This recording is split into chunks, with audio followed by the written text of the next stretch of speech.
પંચાયત સમાચાર 24 માં આપનું સ્વાગત છે। દાહોદના ખરવાણી ગામમાં જળસંકટ ઘેરું બન્યું।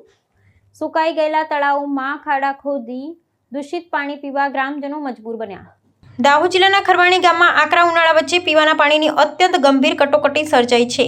જળસંકટ એટલી હદે વકરી ગયું છે કે ગ્રામજનોનું દૈનિક જીવન દુષ્કર બની ગયું છે અને પાયાની સુવિધાના અભાવે સ્થાનિક વહીવટીતંત્રની જળ વ્યવસ્થાપન કામગીરી સામે મોટો પ્રશ્નાર્થ સર્જાયો છે।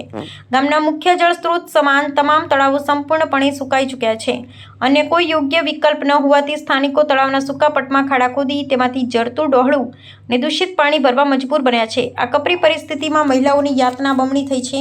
તેઓને ઘરગથ્થુ વપરાશ અને પીવાના પાણીના બેડા ભરવા માટે ધગધગતા તાપમાં દરરોજ 1 થી 2 કિલોમીટર જેટલો લાંબો અને કઠિન પંથ કાપવો પડે છે। સ્વચ્છ પાણીના અભાવે અને આ પ્રકારના દૂષિત જળના ફરજિયાત સેવનથી ખરવાણી ગામમાં જળજન્ય રોગચાળો ફાટી નીકળવાની ગંભીર દહેશત ઊભી થઈ છે।